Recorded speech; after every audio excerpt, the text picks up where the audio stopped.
Hello, everybody, and welcome back to the Friday edition, the normal scheduled time, 2 p.m. every Friday here for Alley Talk on Phillies Sports Network. Those of you joining us, we appreciate you. Anybody who managed to join me and the boys yesterday for the deadline special, we saw Alec Costoval, Tim Sullivan, Corey Nido all weighing in as the rapid fire deals came streaming in. Awesome day. I think there was 16 trades on Wednesday, 30 trades before 6 p.m. yesterday. I'm sure that everybody has dove in. Everybody has opinions on what's going on with the Phillies after this trade deadline. Lo and behold, I also have opinions, and that's why I'm here with a camera and a microphone to give them to you. So let's get into it, guys. Obviously, rapid fire, huge day in baseball. Phillies overall make 3 trades at the deadline, 2 that are immediately impactful, 1 that's a little bit more long-term forward thinking. The big one was obviously the Phillies acquired the closer that they so desperately needed, the best closer on the market, the 100-mile-an-hour hurler, the guy with one of the best entrances in all of baseball. Of course, I'm talking about Bader Duran. What an exciting move. Dave Dombrowski goes out, finally says, leading up to the deadline, we need a closer. We're going to go get a guy. We want a high-leverage guy, a controllable guy, and they went out and got their man. If Emmanuel Clase was not on wasn't suspended or put on the you can't play right now, but you'll get paid until we discover that you were involved in gambling list, he was really, he was the best option, maybe even if Clase were available. Without him, definitely the best bullpen option out there. That solidifies the back end of the bullpen for the Phillies. There may be some question marks here and there, but ultimately it makes everybody kind of fall into a more comfortable place for themselves. Not that Strom and Banks and Kerkering can't handle it back there, but we do know what they were able to do. The mixing and matching that they've done under Rob Thompson, I do like that approach. I don't think there's anything wrong with that approach. But when you have a guy like Duran, you want to take advantage of what that guy brings. It makes everybody feel more comfortable. Jeff Passan said that he was texting with Bryce Harper after that deal, and the guys in the clubhouse were jacked up. So reports that they might be a little bit disappointed if the front office didn't pull off some big moves and they went out and got their man in Bader Duran. What a nice addition to that bullpen, a bullpen that's only going to get a little bit stronger as we move forward here. Not only are you adding Duran, David Robertson should be up by next week. Yes, I know he can't pitch in the postseason, but Jose Alvarado will give you some bullets the rest of the way, and he'll be able to help the team for the regular season, and then obviously you'll have to figure out a way to replace him come October. But just really deep. You're no longer relying on Daniel Roberts. You can let him figure some things out down in AAA. Who knows what happens with Jordan Romano and Joe Ross, depending on when Aaron Nola is healthy. If Joe Ross is healthy at the same time, Taijuan Walker moving back to the bullpen, what does that look like? Do they get creative with Andrew Painter, who's been pitching pretty well as of late down in AAA? I think they want to keep him as a starter, but does that make them do something else, like Luzardo to the bullpen once he and Aaron Nola are both healthy? So, a lot of question marks still to be figured out in the back end of that bullpen, but every single person definitely finds a more comfortable role. I think mixing and matching in the playoffs, obviously you're going to, if the heart of the order is up, if it's Ohtani, Betts, Freeman, you're going to, in the 8th, you're going to attack them with Duran. But for the rest of the season, it really helps guys get comfortable. They know, or they at least have a better idea of when they might be up. It's a little bit easier to predict what's going on. So we will see how that goes. The other move that they made, the move that they made yesterday, the Phillies, bringing in Harrison Bader, the center fielder and left fielder from the Minnesota Twins. Guy's a veteran. He's in his early 30s. He's been around the block a few times, had an electric postseason with the Yankees a few years ago. He's played in the postseason with the Yankees, Twins, Mets. Awesome glove out in center field, really solidifies that position. I think they're going to feel some things out. Bader he's been an average to slightly below average hitter for the most of his most of his MLB career, really has mashed lefties traditionally, which is what they need in this lineup. He's having his best overall season this season offensively. I think they're going to test the waters and see if he can keep that up. If he can, you'll likely have him as your center fielder most days, with Marsh most days in left. I think they do want to give Kepler a chance before going to the young kid in Crawford. And here we have Corey Nido, our guy who was wonderful on the stream yesterday, giving some additional insight into the minor leaguers, especially Crawford, Corey. So great coverage from Corey at all times if you want to give him a follow. But chiming in on X, Kepler starting in left field tonight, no Bader in the lineup. So whether he's not ready yet or whether he's not with the team yet, that I'm not sure of. Our guy, Matt Watson, make sure you give him a follow. He's down in the booth. He can provide any updates for you.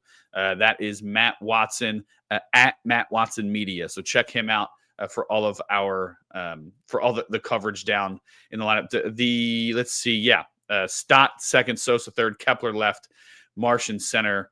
Real Muto batting fourth. Interesting. Real Muto fourth, Cassiano fifth, Marsh and Kepler. So they're going a nice little change from what you're used to. They have the right-hander Turner leading off, then back-to-back lefties, then back-to-back righties, then back-to-back lefties. That has never bothered me, but it is interesting to see them stray from maybe what you might normally expect from that club. It looks like reports from Tim Kelly, Corey jumping in, Johan Rojas sent down to AAA, option down to AAA. Reports per Tim Kelly, but Corey jumping in the comments. Appreciate that, Corey. So that clears things up a little bit. I think that's something you've seen them do recently is that they have taken advantage of their versatility and their flexibility in contracts. You saw it when they kept Christian Pache after that hot spring that he had, because they had options to send other guys down. They did that. When it didn't work out, they made a move. So I think that for now they're going to keep. I think that there's a thought that Harrison Bader, is he going to keep this up all season, right? If he comes out, hits like gangbusters, and Marsh really settles into the left field spot, maybe they move on from Kepler at that point, similar to what they did with Whit Merrifield last year, cutting ties in August. But I think they're going to give that a nice little run, see what Kepler does in left field, Bader in center, obviously Marsh in left field at times. See how that works. And if you're getting the offensive production that you need, then it's a win for them. If he starts to dip off a little bit playing every single day in a more competitive environment, maybe they go platoon and left, and that's when you would see the young kid in Justin Crawford getting called up. So we'll have to see how that plays out. But today we have our first look. I want to double check that Johan Rojas information just to see how many other people are. We got Tim Kelly, Johan Rojas been optioned, Todd Zalecki, Matt Gelb. Yep, there you go. Well, it is what it is. Johan Rojas, he's a big glove first guy, and they have a glove out in the outfield now. So it makes sense to move him down, let him play every single day, continue to work on his hitting. At one point at AA was a 300 hitter, similar to what Crawford's giving you. So give them a chance. Let this figure it out. Weston Wilson gives you more flexibility. So I don't know if he had any minor league options left on his contract, but he has more positional flexibility. So especially with the injury to Alec Boehm, I think having him stay up made a lot of sense. And then Rojas, again, if he's glove first and you now have a glove first center fielder who hits a little bit better in Bader, that probably makes the most sense as far as moves are concerned. Phillies did make one other move at the last minute. I think it was even reported after everything had broke. Matt Manning from the Detroit Tigers, who had been DFA'd earlier this week. The Phillies scoop him up. They actually sent him down to the lab in Clearwater instead of going to AAA. They think that they have some things in mind for him that could help him work out. He has a 4.43 ERA, over 254 big league innings. Not a great strikeout and walk rate. He's had some injuries along the way. We'll have to see how that works. Like I said, they're going to send him down to the lab. It's funny. They ended up DFAing or removing from the 40-man suite Devin Sweet, and he's also a former Tiger. So they're bringing in one Tiger, getting rid of another Tiger. Wasn't great at AAA this year, so it made a lot of sense. Battle control issues the last 2 seasons. The Phillies sent, I think it was a 16-year-old outfield prospect in the deal for Manning. So wanted to take advantage before, just in case another team scooped in. They got a guy who has a couple years of control left, and maybe they can work something out with him. You know, you saw what they've done with guys in the past, like Jeff Hoffman, some others. And, you know, Chris Sanchez wasn't supposed to be what he is now. They really harnessed Jose Alvarado. So, you know, there's some room there. He's pre-arbitration this season. His ARB 1 year is next year. So definitely a building block, not necessarily a win now move. But yeah, definitely. Some of the comments are rolling in. I do think that you're allowed to play both sides in your opinion. No, it's in your feelings. They addressed their concerns. They needed a right-handed bat in the outfield. Well, a huge bat wasn't necessarily available. A lot of the guys either were not on the trade deadline, or those teams surprisingly added instead of removed. You know, the Angels, for example, they had 2 right-handers in Ward and Adele that everybody thought would be available. They didn't become available. I know he's not a right-hander, but Kwan basically was not available. At least about a half hour left, the Guardians announced that they were not going to move him. Adolis Garcia was another name that had been floated for months, and they add as well. So it's the big bat wasn't there, and they got what was available. In my mind, I think that it was a smart move. You didn't overpay to try and make something happen. Maybe they were in talks, and every other conversation for somebody, the reports on Luis Robert Jr.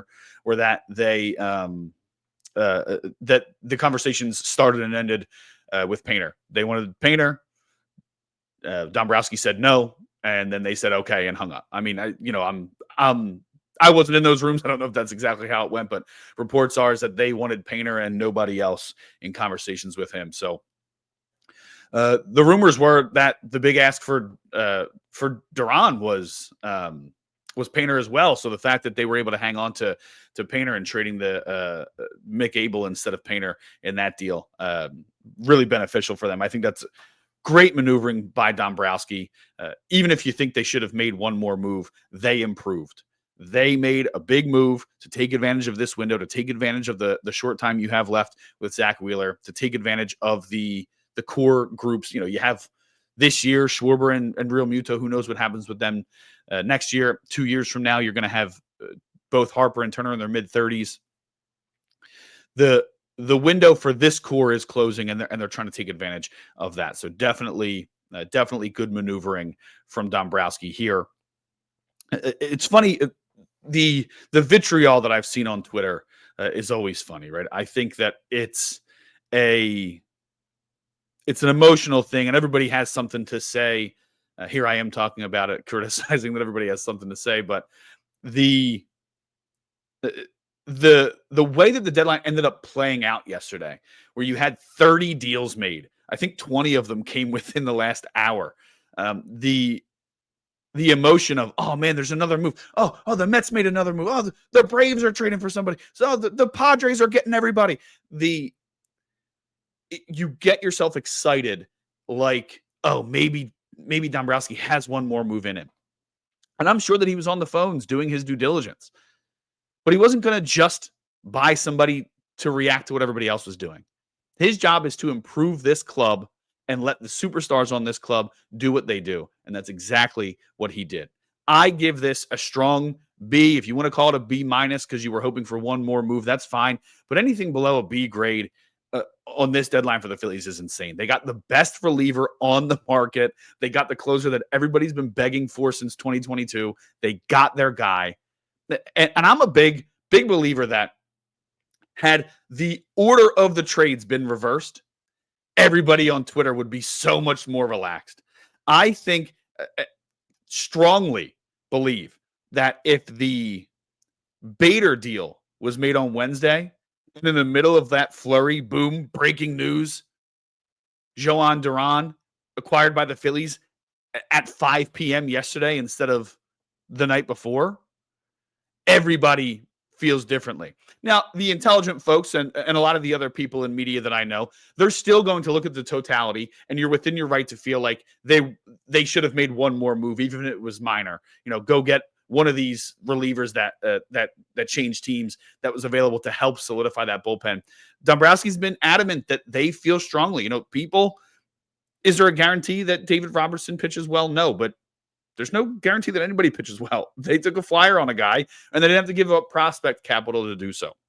They're top heavy in the farm system, and they didn't want to lose that thin, top heavy prospect margin that they had. So I think it was a strong deadline from Dombrowski. They went out and got their guy. And I really do feel like if the Bader deal was made Wednesday and the Duran deal was made Thursday, a lot of people who are upset feel a lot differently about this deadline for the Phillies. Let me know what you think in the comments. Appreciate everybody hopping in. You are tuned into Philly Sports Network Alley Talk every single Friday during the season at 2 p.m.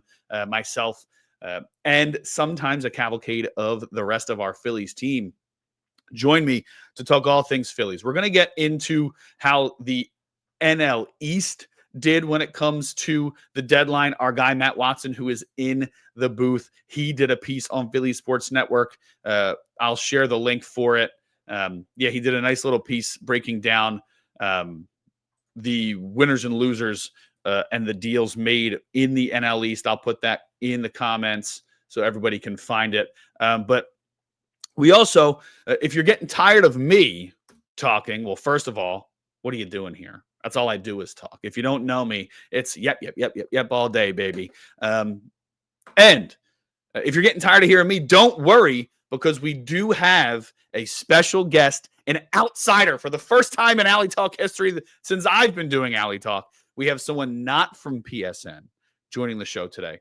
The one and only John Fisher, Director of Research at CBS Sports, a local Philly guy. Oh, yeah, he's also my brother, too. But former researcher at ESPN. He worked closely with a lot of the top voices on ESPN when it comes to baseball.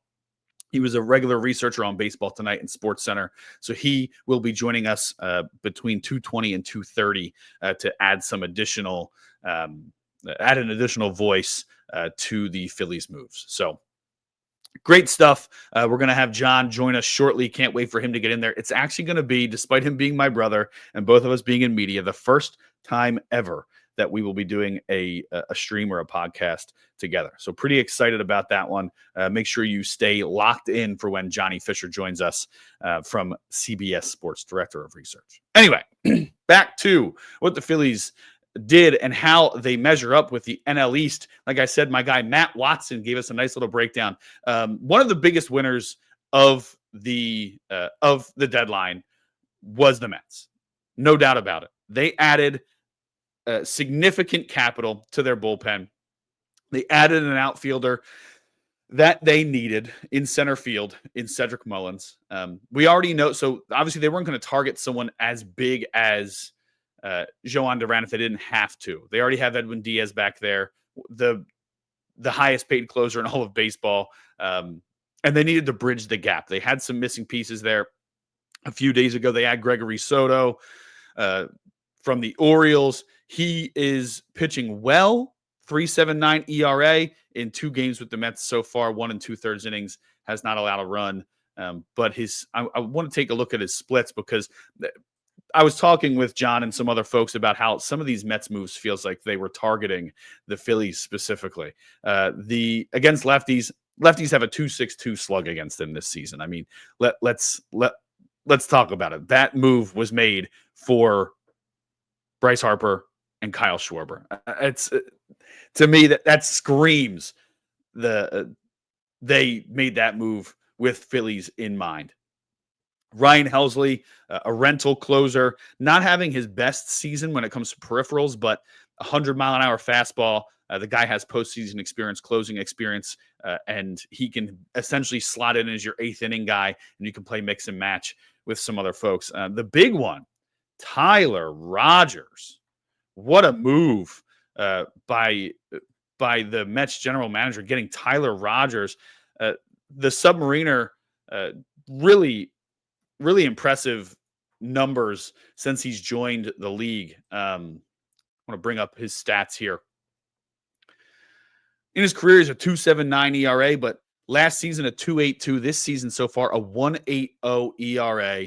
Really does a good job of forcing weak contact. Not a big strikeout guy, but with that submarine pitch, it's that submarine style of pitching. It really has been a challenge for hitters for years. The guy is really fun to watch. I mean, who doesn't like watching that style? It's so fun. The one thing I wanted to look up about Rogers, though, so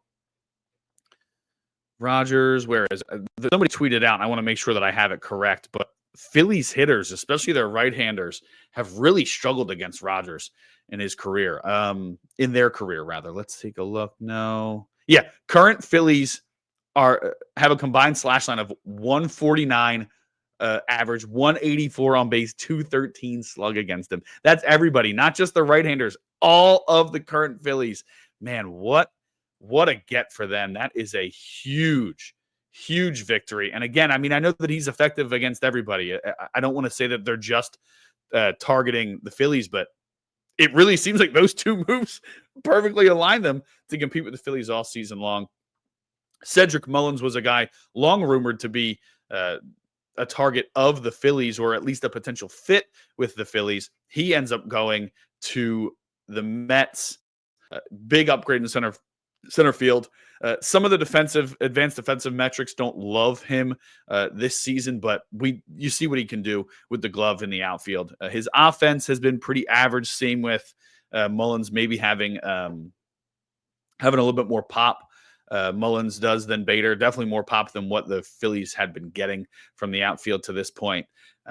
Switch hitter allows him to be used a lot, so it could have been beneficial for the Phillies, but I do like the Bader move, especially when they have the potential to bring up the young Justin Crawford. So we'll have to see if Mullins in a lesser role, there's going to be less expected from him when they have guys like McNeil, Francisco Liriano, Pete Alonso, Juan Soto. There's going to be less pressure on him to do it. I like this comment from Alex in the comments. Tyler Rogers and Taylor Rogers both traded on the same. So they played for the same team last year. This year they signed with different teams. Taylor signed elsewhere. Taylor was traded twice yesterday, or at least twice in 2 days. So the Twins were traded on the same day. Rogers brothers moving all over the place. Would have been nice to get one of those Rogers brothers, I do think that if they made one more deal, I would have given this an A. From my perspective, I think that the Phillies, they do, when you feel like you have to get creative to fill in holes, do we have to move Luzardo to the bullpen? Do we have to, we're going to rely on him and we're going to hope that Walker continues his success in the bullpen. When there's a lot of questions about, we could do this, we could fit there, I usually feel better about having somebody in that role already. However, I don't think that it's a major disappointment by any means that they didn't add another arm. To me, they're going to get creative, which is great. The Nationals held a little more firm than I think a lot of people expected. Yes, they did trade move 5 pieces out. But the big piece that was rumored at all times, Mackenzie Gore, the ace of that staff, who they got in the trade with the Padres for Juan Soto, the Mackenzie Gore headlines that rotation. And to me, this was a clear sign from Nats ownership and their front office that they don't think they can compete right now, but they feel like they're close, right? If you hang on to Gore and CJ Abrams to partner with Wood in the outfield, to me, that's a sign that they feel like they're getting close to their contention window. They moved basically no controllable parts. They moved all their rentals. Kyle Finnegan, the closer, was traded to the Tigers. We'll get to the Tigers a little bit later as we do our breakdown for how the trade deadline impacts the remainder of the season for the Phillies. Michael Soroka, the rehab project pitching out of the bullpen in Washington, he heads to Chicago to join the Cubs. Alex Call, who was at one point thought to be a potential platoon outfield fit for the Phillies. Phillies rumored to have reached out to him, the right-handed hitting outfielder having a strong year, especially against lefties. He heads to Los Angeles to join the Dodgers, unfortunately, making them a little bit stronger. Andrew Chafin and former Philly Luis Garcia, two bullpen pieces who with expiring contracts. They are the ones who ended up in Los Angeles with the Angels. Everybody was very confused by that one. But the Angels seem to do this. The Angels act in their own way. They feel like we have Mike Trout. We have young hitters, young offense. They haven't really been able to figure it out pitching wise for whatever reason, whether it's development, drafting, scouting, whatever the case is. They always seem to struggle when it comes to pitching specifically. They go out and add Chafin and Garcia and said, you know what, we're gonna give this thing a little bit of a run. Yeah, a little bit of a surprise there to see that happen for sure. And then you have Ahmed Rosario, a guy that I actually think that the Phillies could have targeted as well. A utility guy. He heads to New York to join the Yankees. So yeah, Alex, I was a little bit surprised that they didn't do more just based on the rumors, but I do feel like they feel like their window is getting close, the Nationals, and they didn't want to give up too much of a control. They basically sold all their rentals, and they're ready to attack this thing with their young core again next season. We have some comments rolling in after the season. If they make Gore available, it's why wouldn't you? You see what he does on the mound. Every single team, if they float the idea out there that they might move him, every single team should pick up the phone and call the Nationals, and they will. I think just because a team isn't mentioned in a rumor specifically that's leaked to a specific reporter or whatever the case may be, I would imagine when big names are out there, every single GM is picking up the phone to see what it will take. Another comment here, baseball purist. I think Phillies did enough, but they are facing the Tigers, and fans might be frustrated if the Phillies get swept after all the changes. Tigers did get better, so it is going to be tough sledding. It was tough sledding already. Tigers, one of the best teams in baseball. I believe they had the best record. I know they struggled as of late. At one point, they had the best record in the American League. They are tied with the Blue Jays atop the American League standings at the moment. They are a game behind the Brewers, who currently hold the best record in baseball. So, yeah, they definitely improved, and it's going to be a tough weekend series. But the Phillies should have their closer coming in. Luke Arcaney, one of my good friends from Crossing Broad. He's also a contributor over at the Fox PHL, The Gambler. He tweeted out a picture of them testing out the new Duran graphics in Citizens Bank Park. So if you're there this weekend, hope you get to see those flames go up. I'll be keeping a close eye on social media to see all the videos that get posted, because that should be fun. I'm going to take a quick sip, and then we're going to welcome in our guest that we teased. John Fisher is ready to go, so we'll bring him in momentarily here on Alley Talk.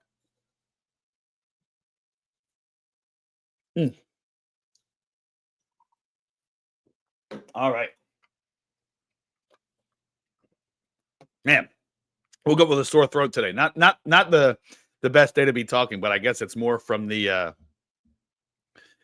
all the talking I did yesterday on the Deadline special. So, John, give me a thumbs up if you're all ready, and we'll bring you in. All right. Welcome to the show, everybody. John Fisher from CBS Sports, Director of Research over at CBS Sports, former Baseball Tonight researcher, former Sports Center researcher, now running the show over there at CBS Sports. Oh, yeah. And side note, he's my brother. What's going on, John? How you doing, man? What's up, buddy? How's it going?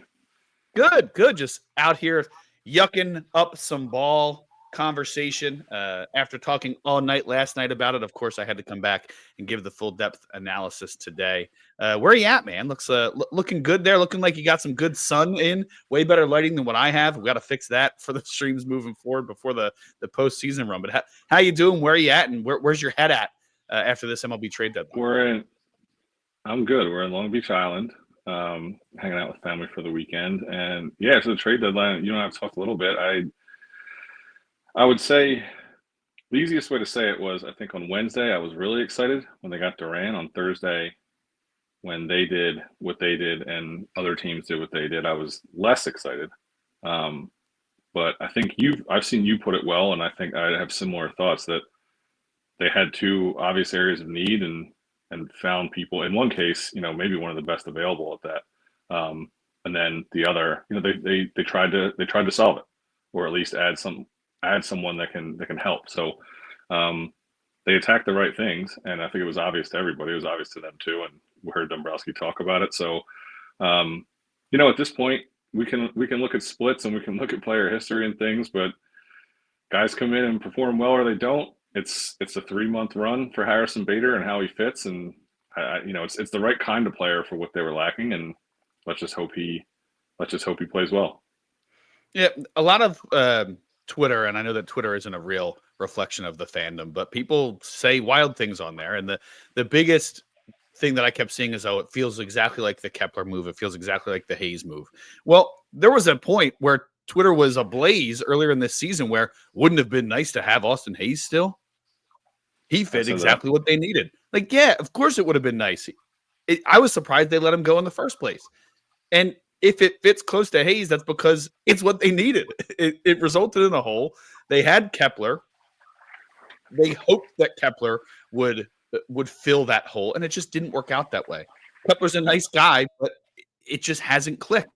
They saw the same thing with Whit Merrifield. They've seen the same thing with some veterans in the past that they tried to bring in. Kepler is not make or break. I look at Kepler as the guy, like if he wants to, if you were banking on him to be the difference maker for this season, then you weren't going to be a World Series contender to begin with, right? He is a ancillary piece that you add to the already stellar core that you have. And if it didn't work out, then you need to go out and correct it. And Dombrowski did that. You can call it a Hayes 2.0 move, bringing in Bader, but could anybody have expected Hayes to be put on the injured list with a kidney infection? No, you can't predict that. Just you can't predict how good Bader's going to be. So I think it was the right move. They did what they did. And I said earlier, John, I want to get your thoughts on this because it kind of echoes what you said already. But if the moves were reversed, if the Bader move was made Wednesday and the Duran move was made Thursday in the middle of all the excitement, I think the fan base reacts completely differently. What's your take on that? I didn't think about that the way it went for me, and thinking about it, I probably feel the same way. It would be a little taste, and everybody would be saying, I hope they do more, and they would have gone and done more. So I think that's where I settle. That's a great way to put it, though. I didn't think about that. But yeah, I settle on, I think you put it clearly somewhere. I saw you said to me or elsewhere that they had those two areas of need, and one was a great fill, and the other, not to repeat myself, they tried to attack it, and they gave it a shot. And something you said, some of the two things can be true, right? At some point, it's not worth all that hand-wringing about the past. I think the offseason wasn't good. And a lot of people thought that at the time. I was more patient and willing to, think, hey, these things might work out. But we even talked about Kepler. I was more upset about Romano. No idea that this would happen. But Kepler, I remember him being good. Let's see if we can fill a need. But also thinking, I wish there was a little bit more of a righty option in there. And people can take it back even further to previous headlines. You mentioned Hayes and other moves they've made. I mean, this is clearly the biggest move that Dombrowski's made at the deadline. And I don't think that, it's easy to misremember. I don't think these huge moves are always there. It sounds great. But all those things can be true, and it may be what led us to this point. And I agree, Hayes, that's just a weird thing. I would have tried Austin Hayes again if he was available. I think all those things being true, yeah, those are mistakes. Let's look at what happened. Let's look at this team now, what they did, and it's really about the next 3 months for me. So I think they're in good shape, but I think, as I'm sure you've pointed out before I got on, other teams made some really good moves too. And there's a lot of fan bases in the National League saying the same thing about their team. So it's not some kind of the Phillies moved up to second in World Series odds behind the Dodgers. But I don't, I'm not automatically confident that, hey, they're the second best team, and they might be the second best team in their division, let alone the National League. Yeah, right. The Mets, strong improvements across the board, and I think their lineup was outperforming the Phillies by a decent margin. A lot of pop in that lineup made a lot of folks in Philly jealous at times, I would say. So it's going to be interesting. Like you said, I like to kind of stay focused on the main thing. Keep the main thing the main thing. Did they get better? Yes, they did. Did they attack the two biggest areas of need? Yes, they did. It might not have been the flashy name that you wanted it to be as a fan sitting on their couch at home, but you don't have a say. They did exactly what they needed to do. If they didn't get Bader, all the criticism would be, oh, they didn't get anybody in the outfield. But because it wasn't, I don't know who was available, because it wasn't Taylor Ward, who turns out wasn't available, because it wasn't Adolis Garcia, who it turns out wasn't available, because it wasn't Stephen Kwan, who turns out wasn't available. Like, they did what they could with and what was Garcia available. wouldn't have excited anyway. Everyone's got their own. Yeah, right. Yeah, I think you're right on with that. It's for to improve, yes, and that's what you can do. And there is definitely an aspect of it's time for everybody else to do their jobs, whether they've been doing it or not. That's not to say that, hey, they haven't been, they have to step up and be better. They have a lot of people who are proven performers at one time or another. And I mean, also, let's not forget I try to look up the standings really quick. They're a 1-win team. So this isn't frustrations and weaknesses. And again, that's the people draw of like, okay, $20 million roster. Why do you have these glaring weaknesses, and especially the same ones year after year? I mean, some stuff I don't know that you can avoid. You don't know that Jose Alvarado is going to get suspended. You don't know that, performances are going to go a certain way. Bullpens are notoriously up and down, and he's definitely spent energy and resources on it to try and get it right. So, yeah, I'm happy. And of course, there's things that have made me happier. You talked about people that who knows if they were available, or who knows if the Phillies were even interested. Like the one we talked about a lot was Joe Adell, and it doesn't look like the Angels were selling. Of course, I think if you make the right offers, most people would sell a lot of things. But Joe Adell, I mean, because I looked at them like Harrison Bader's probably in the same realm as Ramon Laureano. Like, let's give him a shot. And he's a right-handed guy who's doing it against righties and lefties this year and having a good season. And, plug him in. And it's about, this reminds me of that too. Like, if people were so willing to look at Luis Robert and say, hey, getting him out of that situation, getting him right, difference. And, Minnesota is not the, but I'm also willing to give a guy a chance to get into this kind of environment. So I'm ready to roll. I think he's going to be good. And like we joked, his first real test is going to be tomorrow night against Tariq Skubal. Yeah, that's going to be fun, right? Yeah. Yeah. Yeah, like you said, it's one thing that I go back to often is what Dombrowski said early this season. He said, a lot of fans want to complain about, oh, we didn't spend money on a big free agent. He's like, but the money has been spent. Like that, we brought in Bryce Harper, we brought in JT Realmuto, we brought in Castellanos and Schwarber, and we just signed Turner last year. And we extended Zach Wheeler, and that contract kicks in this year. Yeah. And I understand that there's no cap, and it's not my money, so the owner should go spend whatever. But those things do factor into these decisions. They have one of the strongest starting pitching staffs, and it's because they invested time, money, and effort into it. They didn't just have the money to go out and spend a bunch. Yeah, they re-signed Aaron Nola just because it didn't work out so far this season. You still have him for 6 more years after this year. Like, that is, you've solidified the thing that most people have problems with. Your starting pitching staff is as good as anybody's, if not the best in baseball. And you're still tinkering there. You see what happens when you have an injury or a guy loses it mid-season. All these things are so unbelievably hard to predict. And I think one thing, I'm taking this from the Eagles, repping the Eagles shirt, taking this from what the Eagles have said is like, the fandom and the fans, I understand how easy it is as a fan myself to carry over the emotion from year to year, right? Oh, they lost in the World Series, lost in the CS, lost in the DS, lost in the wild card. But it's every year it's a clean slate. That's how these teams have to treat it. So yeah, you can say, oh, this is just like the other deal. Well, it's a new season and a new deal has to be made. The Eagles fans are almost getting annoyed that the Eagles aren't enjoying their championship as much as they are. Like Jordan Mailata said, we're not defending crap. I'm paraphrasing because he cursed, but we're not defending crap. We won the title last year, and it's a new season this year. That's one of the things that I think the longer you're in media, you kind of start to to do to yourself, to your own fandom, is like, it's okay, but we have to get ready for this season now. So it's Right. it's last year doesn't carry over to this year. Nothing that happened last season matters for this season. It only matters what these guys go out and do on the field. Like you said, they have the big guns. They just need to perform in the big moments. They didn't lose last year because of that bullpen. I know that Hoffman gave up a run and Estevez gave up a run. They lost because they couldn't hit.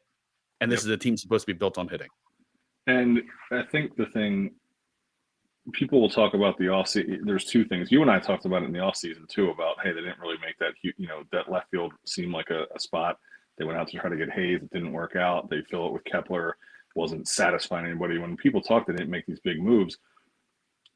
It's easy to just look at free agency. They traded 2 minor league international free agents for a starting pitcher who's under team control for 2 years and making less than $10 million.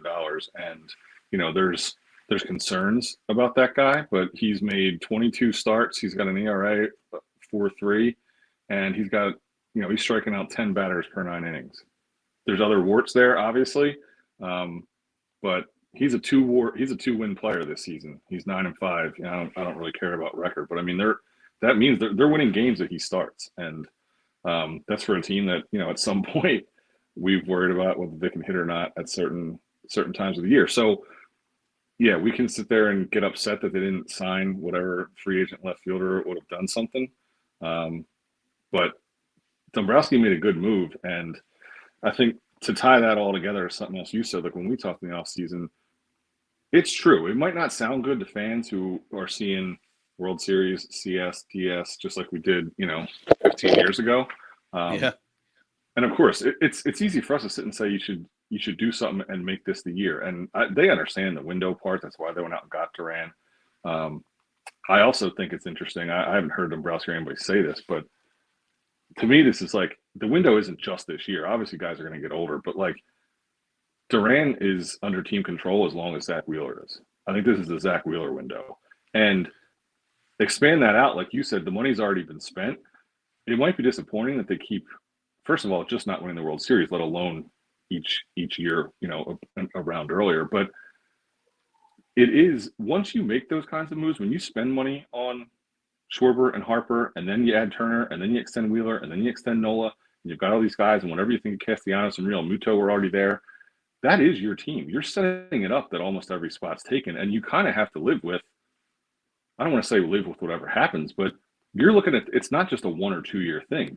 We're trying to establish this team to win, to have a chance to win every year. And unfortunately, it's not happening. But yeah, you go in there, these are proven guys. And if things improve and they make moves around the edges, this is going to be a very competitive team. And it has been. So, I know that's a real, like, laid back, myopic view, but it's what they have to do, right? Like, you can't, I used to say this about the Yankees back in the day, you can't add an all-star at every position, unless Middleton just says, screw it. But I don't know.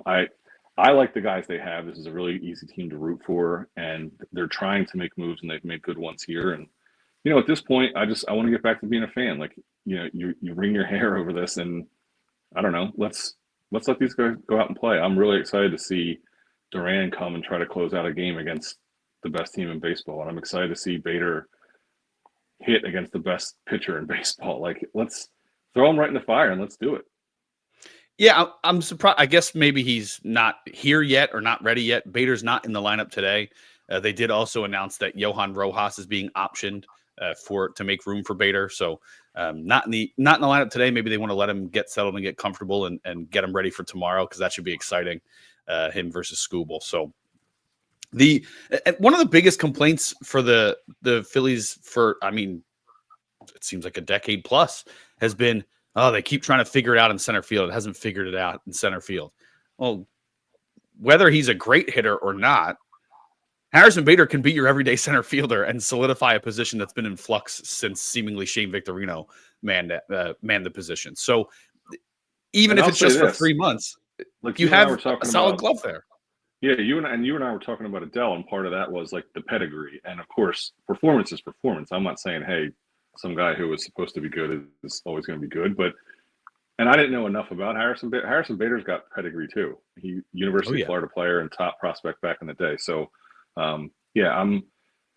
my lesser my lessened excitement was about not really considering him and looking into him. I had bigger. You and I joke too. One of my colleagues, who's a Philly guy, asked, "What's my dream Phillies deadline?" And I said Rooker and Mason Miller last year. Yeah, right. Same thing. I got to get past that. So the guys I had in mind, they worked or didn't work, but I'm coming around. I'm trying to look more into this guy and see what he's about, and I think there's a real chance there, and I don't think he's going to be. I don't think it's any better or any worse than any move they've made the last couple of years.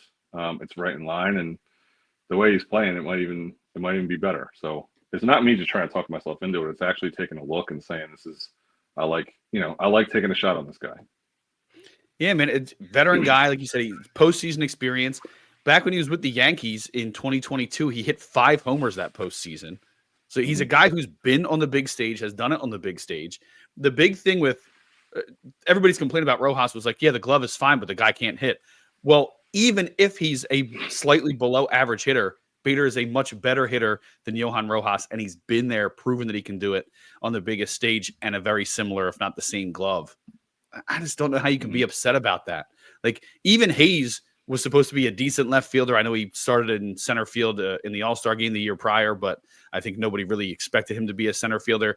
Like, it still caused some of the same issues where, okay, we're putting a guy who can't hit in center field or a guy who's not necessarily a perfect fit in center every single day. Well, now, even if long-term, there's discussions about if he doesn't hit, do they put him in a platoon with Marsh and call up Crawford and let Crawford play center field every day? Regardless, you've improved your defense. You've improved your offense. And now it's time for the guys who are paid the big bucks to be here and hit the ball to go out there and hit the ball, right? It's time for the guys who have been there to perform. It might not be exciting that you only added a 6 hitter or a 7 hitter, but like really the only middle of the lineup bat that changed hands were Josh Naylor, who plays first base and DH, 2 positions you have locked up already, or Eugenio Suarez, who plays third base or DH, 2 positions you have locked up already. It would have, like, everybody would have been excited about Eugenio Suarez. I would have been excited too. And then the first time that Kyle Schwarber misses an easy fly ball, they would have lost their minds again. It's like you can't, the dichotomy of fans, you can't have it both ways. It's, you either are comfortable with him being out there because you're going to outslug it, or you're not comfortable with him being out there and you need to get a better defender and kiss Suarez potential goodbye. So and that would have been you and I talked. That would have been exciting too. Like we tried to figure out the perfect fit, and it seems like it's so much easier if you say just get a center fielder or a left fielder, and oh my gosh, we can't get a third base. Well, if you can get the guy another guy who's top 5 in the league in home runs, sure. I'll get over it. Let's figure out who plays where, and we'll figure it out. So that would have been fine. But yeah, I agree with you. Whether guys moved or not, whether they could have taken swings at somebody else, who knows? I'm locked on the guys that I was looking at. But yeah, I think this team's in a really good spot. And I think, sometimes this is just like you try to window dress stuff, but they legitimately are they're going to add Alec Bohm back to this mix at some point. And they're also going to add Jose Alvarado to the bullpen. And I know he doesn't last for the postseason, but then you're also going to add Jesus Luzardo to the bullpen, or I don't know what they're thinking with Andrew Painter. I want to get that out of my mind and not be banking on something like that. So I shouldn't even, let's skip that part. But they're going to also get Bohm back into this mix in some way, and they're going to get Alvarado back in 2 weeks, and Robertson too. So it seems like there's nothing that huge splash, and I don't know who that would have been outside of Suarez, but they made the huge splash in the bullpen. They have other bullpen pieces, and in our mind, it's a really tough balance between go for it now and also keep these guys around. Like, those 3 guys their top 3 prospects, if they didn't trade, could be on this team next year or the year after. That final year of the Zach Wheeler window. Those guys could be really big important parts of keeping that window open while Wheeler's still here and Duran is still here, and maybe Bader's. You know what I mean? I don't know. It's easy to get caught up and say, I wish they did X, Y, or Z, but I think they made smart moves at the very least, and they made a really good move in the bullpen. And this is a good team. The way Harper's heating up and feeling better, the way Schwarber is mauling pitchers. I'm ready. I think this is going to be fun, and this is why it sounds so. It's a cliche, but like this is why you play the games, and it's why people like you and I and anyone watching, we love baseball, right? Like it's a 6 month sport. It's night after night after night, and you're going to win games in crazy ways and lose games in crazy ways, and in the moment it's going to drive you crazy. But this is a good team and a really fun team to root for, and I like that they attacked these areas this way and held on to some of their best assets. Yeah, not having to give up Painter, not having to give up Miller or Crawford, like you said, those are guys that could potentially help turn this what feels like a potential 2-year window and extend the run for the life of Turner and Harper's contract. So Dombrowski really felt like he was putting in roots here and not trying to just flip everybody for top tier talent like maybe he did in some other spots at times. It feels like this is probably his last stop and that he's setting up the entire franchise for long-term success. And sometimes that means hanging on to your only high-level prospects and trading somebody like Eduardo Taiit instead of trading Justin Crawford or Aiden Miller. So it was a smart move. And it's funny, we talked about the Suarez thing, not to backtrack too far, but my argument has always been, I know that it didn't look pretty, but a less healthy Kyle Schwarber was playing left field every single day when they went to the World Series in 2022. So it wouldn't have been the worst thing to get a bat and push him out there if you had to. But it didn't happen, and I feel good about the moves that they made.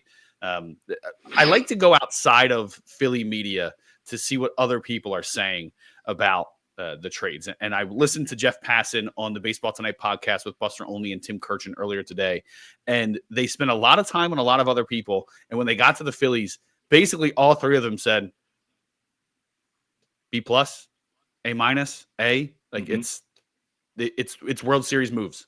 Dombrowski wants to win a World Series, and he made the moves to do that. And I was like, wow, they put it that simply. Like there was no, it would have been nice to have another move, or they didn't keep up. They made the big move, but they didn't keep up with the Mets moves or nothing like that. It was just, this is World Series moves. They have the pitching, they have the depth, they have the lineup. This is what they needed to do. And it was put that simply, which surprised me, but makes me think, okay, I got to put this in perspective, because if the baseball experts that we all go to for their opinions are telling me this is exactly what they needed to do to stay in the top of the World Series odds and the top of the World Series contenders list, who am I to argue with the guys who do this for a living?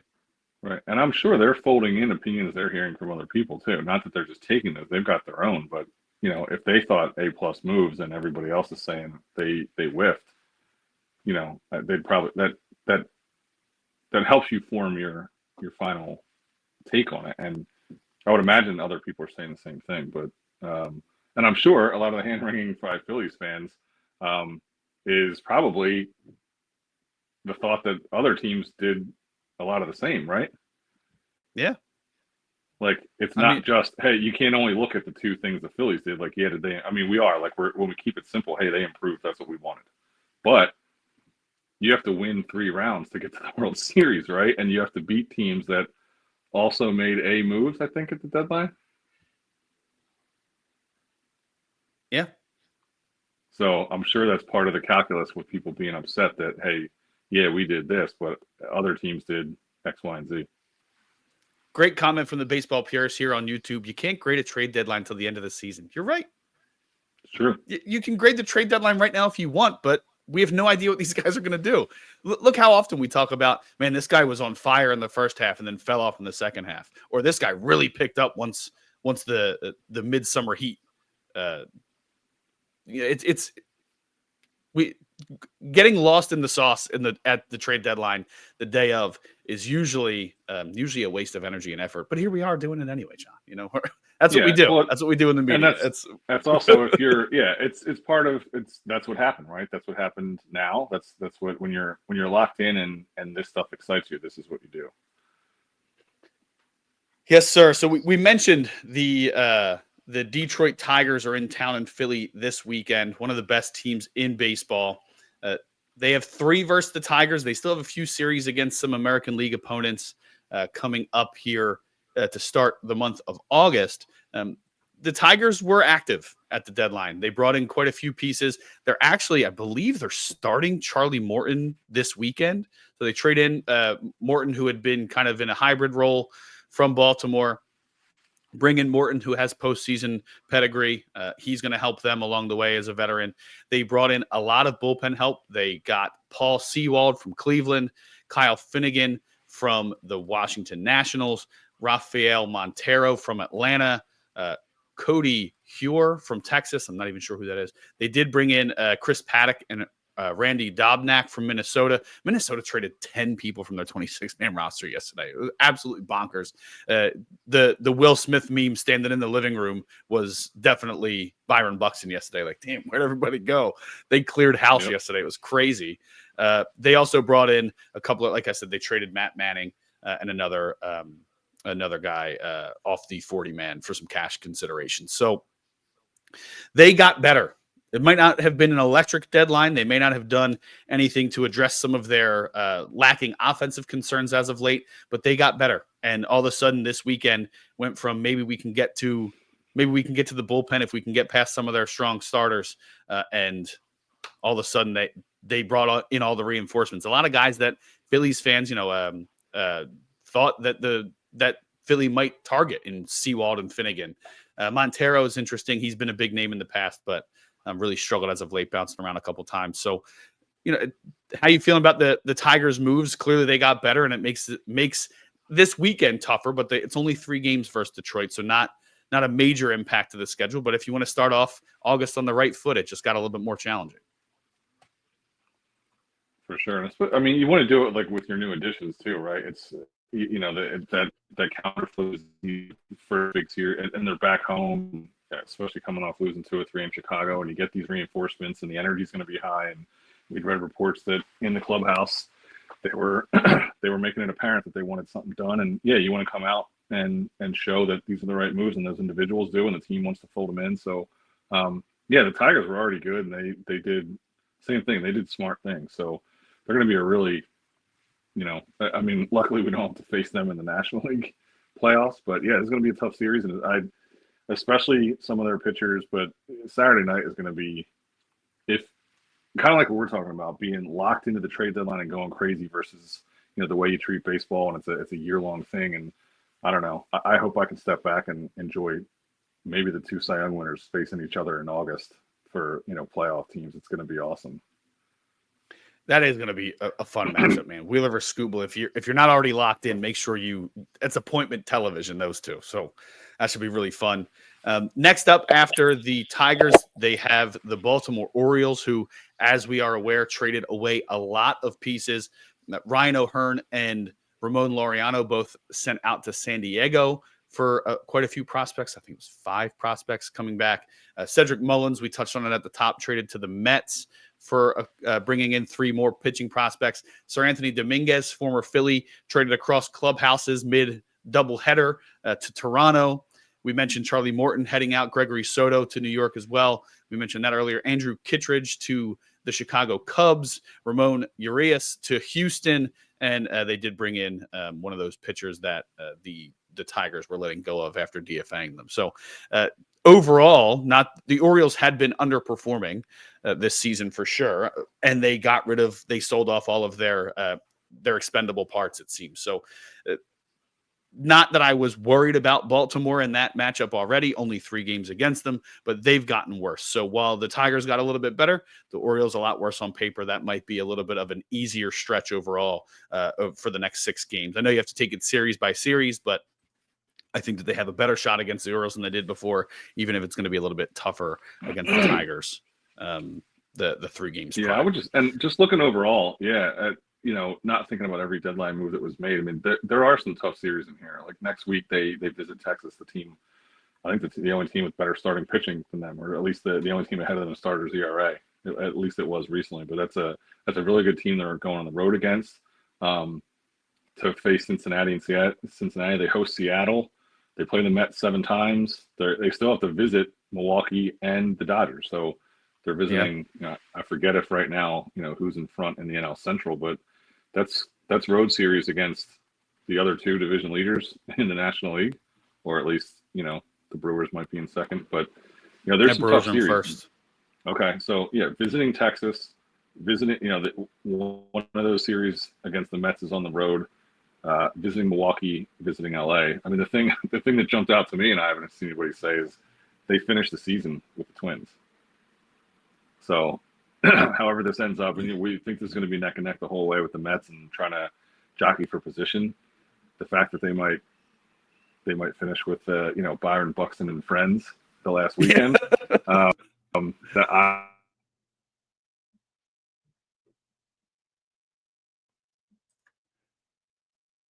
We lost you there, Johnny. It looks like we had an internet issue. I'm going to let Johnny drop out for a moment.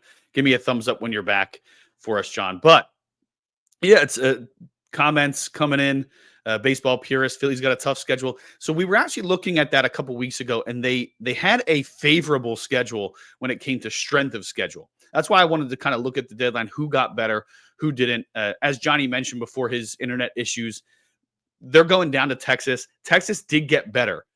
If they face Merrill Kelly, that's a huge upgrade for them. So seeing what they did is obviously a benefit for them. They were one of the teams that a lot of people thought might end up moving some pieces out. Instead, they add to an already strong pitching staff. Let's take a look at who else they have. We mentioned Seattle coming to Philly might benefit Philly, but it's also going to benefit Seattle. That's a tough place to hit when you bring in guys with the power of Julio Rodriguez, when you have the power of Josh Naylor and Eugenio Suarez hitting in Philly instead of in Seattle. That could be a dangerous one. So depending on who the pitchers are really going to have to put on their big boy pants, for lack of a better term, in order to keep pace with those guys. We have, let's see, the Reds. They got better. Maybe not drastically better, but they got better. I know that they added Key Brian Hayes. I want to take a look at who else they added. They brought in Zach Littell to help solidify that. They brought in Miguel Andujar, who's having a nice season. Not game-breaking trades, but they've improved. The Brewers kind of stood pat, but they're one of the best teams in baseball. They have Mizorowski, who's getting better every time he's out there learning how to face Major League pitching day in and day out. The Royals, surprisingly, got better, extending Seth Lugo. What else did they do? They added a couple. I think they added some relievers. I'm pulling it up now. The Royals.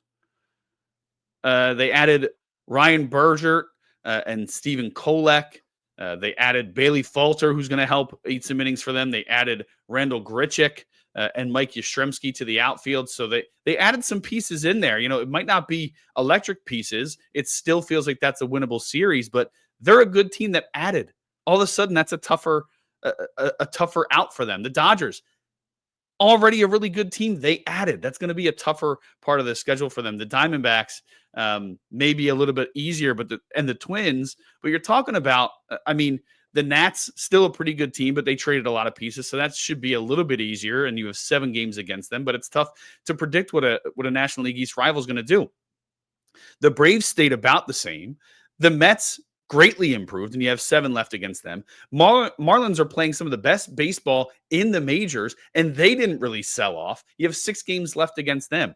So you're talking of the remaining games. What they have 14, 18, 24. I'm good at math. 30, 39, 42, 45, 48, 51, 54 games left. Of the 54 games, you're talking the Mets is 7, 55. I want to do the math real quick. Yeah, that's right. Live math pod, people. Here we go. 54 games left. Of that, the 7 from the Mets are better. 6 from the Marlins staying neutral. 4 from the Braves staying neutral. That's 17 games. 20 if you include the 3 versus Detroit, who got better. 23 for the Rangers got better. 26, Reds got better. 29, Mariners got better. 32, Brewers stayed strong. 35, Royals got better. 38, Dodgers got better. 38 of your 54 games are a tougher contest than they were 2 days ago. 38 of your 54. What's that? Anybody want to do math in the comments for me so I don't have to? I doubt it. We're going to go to the calculator, the old calculator, 38 divided by 54, folks. That's right. Like I said, we're doing math out here. 70% of your contests are now tougher as a result of the trade deadline, or at least remain the same in my mind. At least remain the same. You know, there was rumors that the Braves might trade Ozuna and Iglesias, and instead they added, I mean, ancillary pieces. They have so many pitching injuries. They needed to get deeper in the pitching staff. But yeah, it's not easy sledding from here.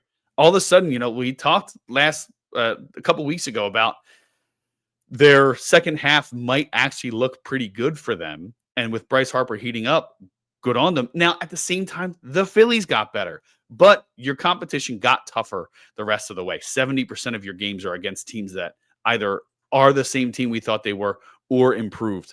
Really, really tough sledding for them moving forward. Thanks again to Johnny. He did have to drop at 3, so appreciate John joining. He didn't set an alarm or anything. He was mid-talk. I think he fell off. But yeah, it's looking ahead at the schedule, man. They are in for it. And it doesn't start easy. They got Detroit going tonight. Let's take a look at that before we wrap up. Ranger Suarez on the bump for Philly. Jack Flaherty on the mound for Detroit. Flaherty not having the best season, a 4.51 ERA. We know what he can do. Let's see what he's done against the Phillies in the past. Let's go. I've got to look it up here. We're going to look up Jack Flaherty's numbers in a minute. But Ranger Suarez, his most recent outing, maybe not the best, but we know how good he's been for the Phillies as of late. A 2.59 ERA, 90 strikeouts for the left-hander. We'll see what happens with him as the pitching figures itself out through August and September as guys come back and get healthy. Lineup: Turner, Schwarber, Harper, Real Muto in the 4-hole. He's been very hot as of late. Castellanos 5, Marsh 6, Kepler 7, Sosa 8, Stott 9. Probably the most disappointing part of the season for these Phils. Castellanos has hit Flaherty well. He's has a homer with 2 RBIs and 13 at bats, 385 average in those 13 at bats. Real Muto's 1 for 4. Schwarber really has struggled against Flaherty. Surprising that he struggled so much against the right-hander. He's 0.87 home run, but I think it's one or 2 hits and 23 at bats. Turner has a home run, but he's 1 for 8 against Flaherty. So not anything jumping off the page as exciting. Castellanos would be the guy I would watch closely tonight since he's 385 in 13 at bats with a homer. Not a lot of exposure for the Tigers against Ranger Suarez. Nobody's really hit him well. Only one person has had more than 1 hit against him. Vierling has no hits. He sack fly RBI. Gleyber Torres is 0 for 1. Riley Green is 1 for 3 with an RBI.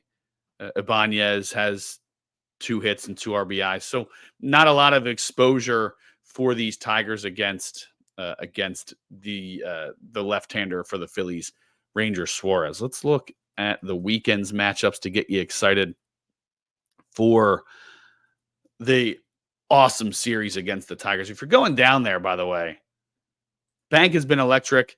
Please record your videos of the Duran entrance if he's called upon this weekend, and please post them and tag me. I want to see all of it. I got to eat that juice up. Right here at Kyle Fisher 45. Make sure if you filmed a video of the Duran entrance, send it my way at Philadelphia SN. Get you covered. Saturday is obviously the big one. Tariq Skubal heading off against Zach Wheeler, probably the lead Cy Young candidate in both the AL and the NL, facing off on Saturday. So that's a must-watch 4:05 start for that one. Troy Melton currently scheduled to start, could end up being Charlie Morton. Unsure if they've committed to that or if that has been updated. I thought I saw a report on that on Twitter earlier. Facing off against Chris Sanchez, who's right there with Zach Wheeler as far as Cy Young consideration, as far as I'm concerned. A lot lower in the strikeouts, 139 versus Wheeler's leading 172.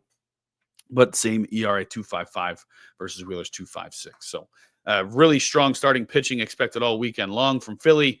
Flaherty, will have to see what he does. He's pitched well against them in the past, but he also was a better performer overall in the past, struggling a little bit this year. So Suarez gives you a good shot to win tonight, and if they can kick it off on the right foot and give themselves a game before Skubal toes the rubber at Citizens Bank Park, that's obviously going to be a win for the Phillies.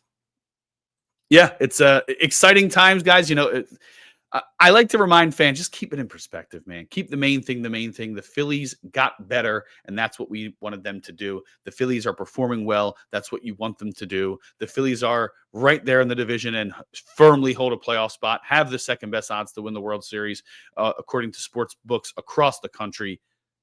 And that's exactly where you want them to be. The Phillies made some strong move. They made an average move. Overall, they got better. Bader Duran might be the highlight outside of the massive trade to the Padres with Mason Miller and Springs heading from Oakland or Sacramento or eventually Vegas, heading over from the Athletics to the Padres. Yeah, just exciting deadline. Regardless of what you think about the Phillies' moves, they improved in areas where they needed to improve. Appreciate everybody. Make sure, like I said, you go follow our guy, Matt Watson, at Matt Watson Media, at Philadelphia SN. They'll be covering the game today and tomorrow. I believe we have Sean Nestor in the box this weekend. Ben and Corey are in for the Orioles series. I'll be back down there at some point later this month, covering a lot of the games. I believe the National Series, I'm taking most of those games. So if you're down there, say hello. Give me a wave over at the press box. Make sure you're following everybody at Kyle Fisher 45, at Philadelphia SN, at Philly Sports Net right there on Blue Sky if you're a Blue Sky user. Keep it locked in here every single Friday, 2 p.m. I'm bringing the Phillies' latest and greatest to you, the fans. We love interacting with you guys. Appreciate the active comments. Baseball purist, first of all, killing it in the comments today. Appreciate the love, man. 90 wins should get you a playoff spot. It definitely will. And 92 might win you the division. That's how tough the National League is. I think I saw that going into August, the Brewers have the best winning percentage. It is the lowest winning percentage in many years to be leading the league at the deadline as the season entered August. So really, really top heavy National League. They're all beating each other up. Nobody really stands out as the runaway. We know what the Dodgers roster can be, but the question is, will they be healthy enough to reach those expectations? If the Phillies meet their expectations, they can hang with anybody with that pitching staff. We appreciate you guys. Appreciate the love. And as always, thank you for tuning in to this week's episode of Valley Talk. We will catch you next week.